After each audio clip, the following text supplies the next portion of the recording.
Let's examine this third separate by ordering feature in the ordinal analysis crossed orderings procedure.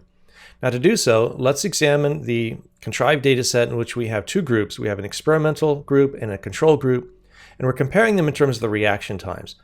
The expectation is that the experimental individuals should have lower values, quicker or shorter reaction times than the control individuals.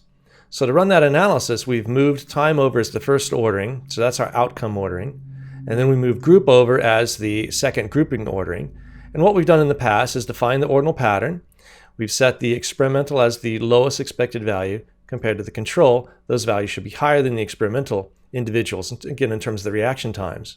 But now let's say we want to separate the analysis by gender. So we can move that over as the third separate by ordering. And now when we go to the define pattern window, notice we have this edit box is active and we see the male label in there.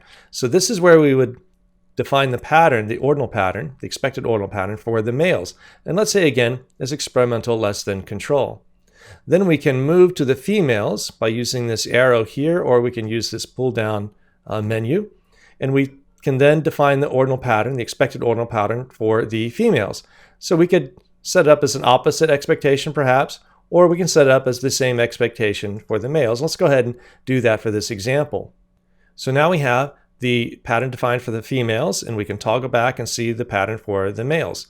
So now we have both patterns defined for the two groups. Again, they can be different patterns. So now we'll select OK, and we can run the analysis, but we'll first turn off the pairwise results. We don't need that. We only have two groups here. And we'll get the randomization test here. We'll use the default values. We'll select OK. And it iterates through for the males, and then it iterates through for the females. So let's scroll up and see what kind of output we have here. So here we get the label. We get all of the options that we've chosen. We get the ordering frequency summaries. And now notice we have gender added in there with its two units, male and female. And then we first get the results for the males as labeled here. There's the expected pattern. And now here are the classification results for the males.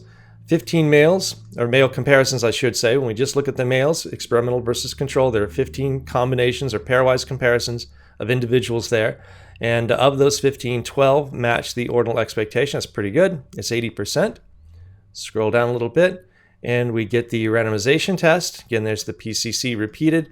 And now the chance value is 0.11, not terribly impressive. So even though it's a high PCC, it's somewhat common, 11% of the time, to randomly shuffle the data and get 80% or higher. Now for the females, again, we see the expected pattern here, again with the blue crosses. And then we see 12 pairs of females across experimental and control. We pair up those and compare the women. And of those 12 matched expectations. So there's a PCC of 100%, doesn't get any better than that. And the chance value looks a bit better there at 0.03. So when you use that separate by feature, it basically just separates out the group. So you run the analysis for the males in this example separately from the females, and you can see how it reports the results for each group independently.